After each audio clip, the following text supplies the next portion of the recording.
There's a lot of weird Japanese band names, so many that this is the third video I've made on the topic, and yet I still have enough in my list for at least 4 more. If you're new around here, I have 10 insane Japanese band names. I listen to their 3 most popular songs on Spotify, and then I tell you if they're actually worth listening to, or if the name is the most interesting thing about them. Let's go! I'm doing this list in alphabetical order, which means we're starting with...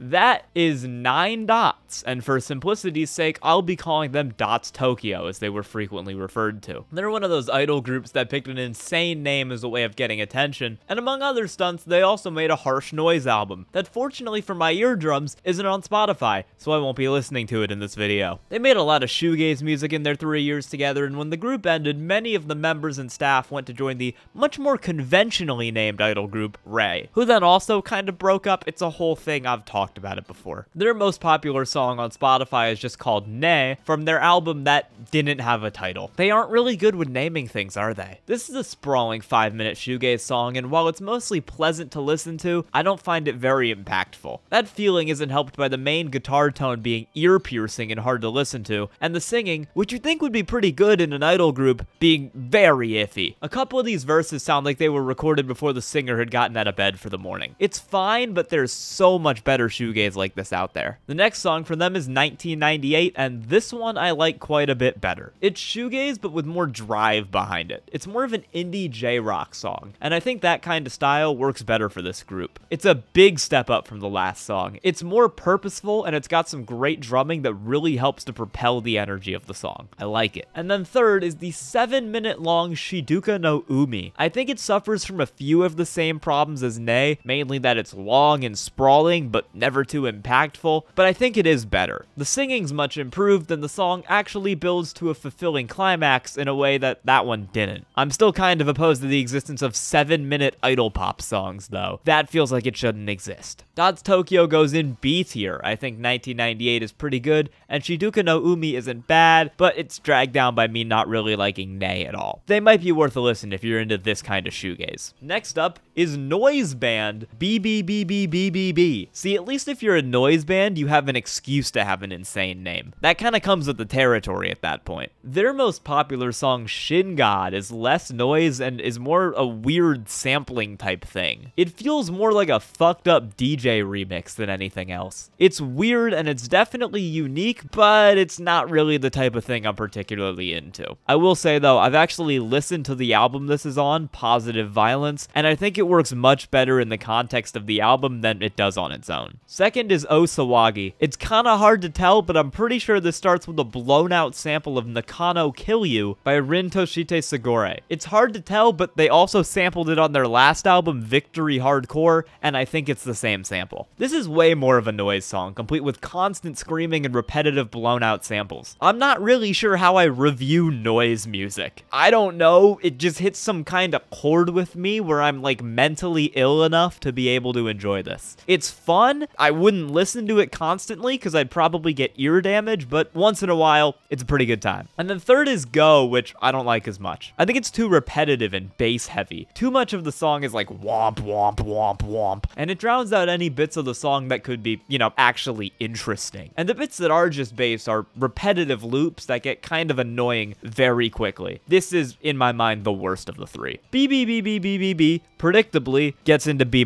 tier. If you're into this kind of stuff, I'll recommend them. If you like noise music or like hardcore, maybe check out Positive Violence. I thought it was pretty alright. If you're not, you probably won't like them at all. Next is a band that is the most common request every time I put a list together for one of these videos. Really successful J-rock band, Bump of Chicken. I've got no idea why they're called that either. Their most popular song is Souvenir, which I immediately clocked as some type of anime opening. Because it is. It was done for Spy X Family. It's a pretty standard pop song, but it uses a bizarre instrumental of stomps and claps like you'd hear in some arena rock song. It reminds me of 7th grade gym class, which is not a time I particularly want to revisit. Also, I've read Spy X Family, and I've seen the first season. This doesn't really feel like a song that fit the show particularly well. And I listened to this 4 times to write this video, and even after 4, it was starting to get pretty annoying. I'm not big on it. Second is Sleepwalking Orchestra, also an anime, this time to the show Dungeon Meshi, which is one I've heard is really good, but I've never actually read, so I couldn't tell you. From what I know, this fits the show better, that being the show takes place in a fantasy dungeon setting, and this instrumental is like bard themed, I guess. That automatically puts it above the last one. I also think this one is just generally catchier and more fun, and while it is still a little obnoxious, I'd be fine hearing it once a week for an anime. It's okay, I guess. And then while both of their first two songs have come out in the last 2 years, number 3, Tentai Kansoku, came out in 2001, and it's by far the best here. The first thing I noticed was just how much better the singer sounds on this track. He sounds natural and not nearly as high-pitched and obnoxious as on the last 2 songs. It's nothing unique, but it's a competently made J-Rock song, and it's pretty enjoyable, so I will take that at this point. Bump of Chicken is just barely going in B-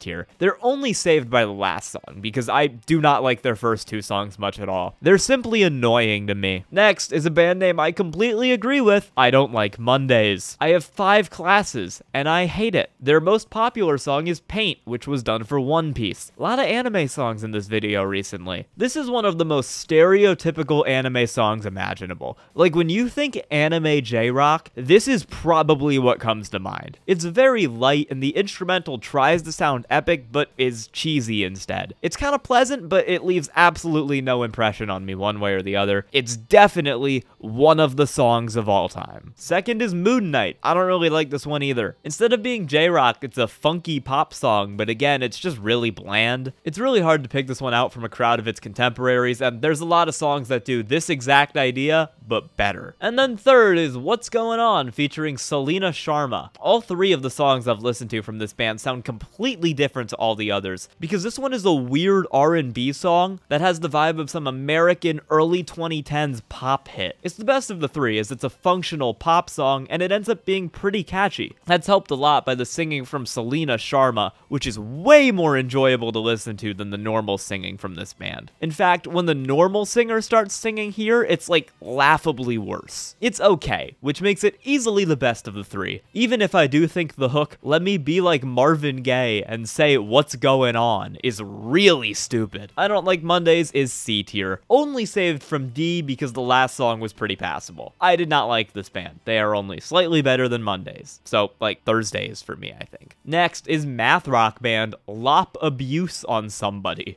which is one hell of a phrase that's even weirder as a math rock band name. Their most popular song by a large margin on Spotify is called 001, and I really like it. I love how it incorporates these really compressed, noisy sections into what is otherwise a kind of toe-like math rock song. There's not a lot to say about this, but it's really good, and I highly recommend it. Second is Peace, but with an S. The first 3.5 minutes of this song are very similar again to a band like Toe. It's instrumentally dense and comforting math rock. But then, in the last minute, they launch you into an insane shoegaze section, and the drop is designed perfectly. It catches you off guard, it's really cool. This is the best song in the entire video, and pretty easily too. I love this one. Third is Seagull, and it's another fire song. This follows a similar format to Peace, where it starts with some smooth and complex math rock before pivoting into a loud shoegaze section at the end. The difference between the two is that this is a lot more condensed. Peace takes about 5 minutes to go through, while this shoves everything into 2.5. That means it's a lot faster, and it's a lot more energetic. The shoegaze drop ends up being not quite as cathartic, but I like the preceding bit a little more here. They're both amazing songs, though. Lop Abuse on Somebody gets an A+ tier, close to S. Both times I've talked about a math rock band in these videos, they've ended up being fire. Last time was How to Count 1 to 10, and I think this band might actually be even better than them. They're both really cool, though. Remember when I said that Bump of Chicken was probably the most requested addition to one of these videos? This one is second. It's the band Ogre You Asshole, who aren't quite as popular, but always seem to get passed around as the benchmark for when it comes to insane band names. And it says a lot about how many insane band names there are that it took me 3 videos to get to them. Their most popular song is Mata Ashita, It's a very quirky rock song with like post-punk vibes. It makes prominent use of a whistle, which you'd think would be annoying, but it's actually kinda charming here. The singer has a very interesting vocal delivery, but I think that works really well too in the context of this kind of song. There's also some really cool horn bits thrown in as well. It's not something I'll listen to super regularly, but I did definitely enjoy it. If I'm in the mood for like weird kinda experimental rock, this is gonna be one I'll come back to. Their second most popular song is White House, which is from the Space Dandy OST, which has this incredible cover. I'm assuming this is only here from people just listening to the soundtrack the whole way through, because it's a 1 minute long ambient song, so I have basically no thoughts on it whatsoever. Sad! And then their third most popular song is a lot more psychedelic than the previous full song from them. It's very spacey as well. I like the constant repeating vocal melody throughout the entire song, and I think that part plays really well off the regular vocals, which are very whispered and hushed in their delivery. It's a nice and entrancing song, and it's another really good one for me. I'm putting Ogre You Asshole in A-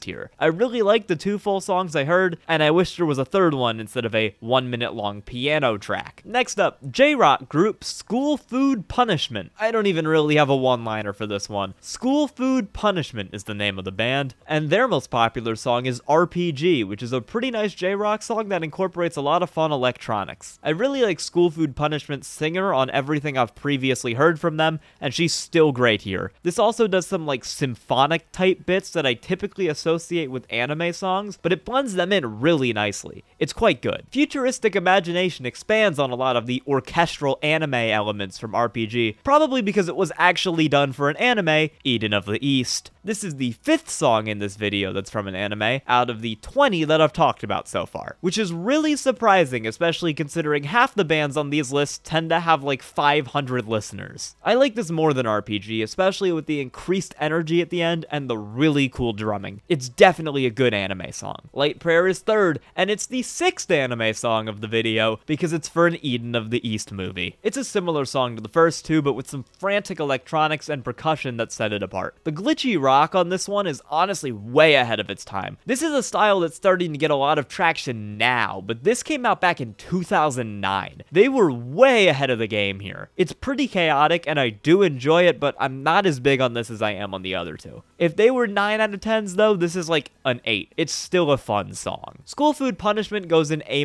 tier pretty nicely. I enjoyed all 3 songs from them. Definitely a recommend if you're into J-Rock. Easy rating right there. For the next artist, we get to idol group Sexy Zone, who have an album called Welcome to Sexy Zone with this insane cover. Sexy Zone isn't actually on Spotify, so I've looked them up on YouTube, found the channel that posts their music videos, and we're gonna use the 3 most popular songs from there. First is Summer Hydrangea, which is a boring idol pop ballad that I don't really like at all. It's a super generic Japanese boy band song, and it does nothing interesting. Second is Run, but the YouTube version that's only a minute and a half long. I think it's that way because it was done for a TV drama. This is a J-Rock song that's way more energetic and actually pretty decent. Again, it's nothing unique at all or special in any way, but it's a competently made J-Rock song that's actually interesting to listen to. Better than a lot of what these boy bands put out. And then third is Right Next to You, which is completely different from the other 2. It's a weird bouncy pop song that takes a lot of house-ish influences, but is also throwing in random hip-hop verses and sound effects everywhere. It's bizarre, and somehow it ends up just being kinda fine. Like, usually a song like this would either work really well or really badly, but this is so corporate that it ends up as just kind of vaguely alright sludge. Sexy Zone is C tier. I mean, I'm never gonna listen to them again. I hope whatever new name they pick is better so I don't have to ever revisit them in one of these videos. Next band, continuing with, I guess, the naming theme of Sexy Zone, it's She Said Horny. There's a lot of questions raised by this one, but how come the H in horny is the only capitalized letter in this entire thing? Their first song is a pretty decent J-Rock track. Like, it's fine and competently executed, but I feel like it could be better. There should be a lot of energy here, but the mixing is kind of holding it back. The guitar tone sucks, the drumming is incredibly flat. Really, all in all, this song doesn't reach its potential in any way. The second one is better though. I think the songwriting is better and the energy ends up actually coming through. The problem is the band is still held back by their bad production. All of the complaints I had about the last one shine through here as well, including the fact that the drums sound like they were recorded on a webcam mic. track. Overall though, I do like this one, and the bad production doesn't get as much in the way here. It's a fun J-rock song. And the third song is pretty similar to the last two. These songs aren't really too different, but again, I did end up enjoying this one. I think it actually manages to hit on the garage sound that the last two were trying and failing to do. The band ends up actually sounding pretty good here, which is a nice change. She Said Horny gets in B- tier. They're pretty fine with a couple good songs. Finally, for our last one of the video, a band with a very self-explanatory weird name. The band has no name. Real clever. Their most popular is Mistake. This is another J-rock song, but it's much slower than the fast garage rock from our last band. And truthfully, I find it kind of boring. This song doesn't really stick in my mind at all, and I found it really hard to recall details from this song while writing about it, even though I was writing about it immediately after listening to it 3 times in a row. It's very forgettable. Second is Blue Boy, and I feel basically the same about this one. It's more indie rock, but it's taking a bit of guitar stuff from jangle pop as well. And it's just not very interesting. There's 10,000 other bands that have made almost identical songs, and this band doesn't do anything to stand out from any of them. Most of them are better than this. Like, I don't know, it's just boring to me. Third is Something Wild, which is a little better. I do think it's a little more fun and energetic, but again, this is so generic. Like, I'm never gonna listen to these guys again over any similar indie rock band, because there are so many other bands that do this exact sound but better. Hell, there's other bands I've brought up in videos like this that do this exact sound but better. I'm never gonna listen to these guys over Seagull screaming Kiss Her, Kiss Her. They're very similar songs, but Seagull is just better. The band has no name goes in C tier. I didn't like them. So let's recap the tiers. In C, it's I Don't Like Mondays, Sexy Zone,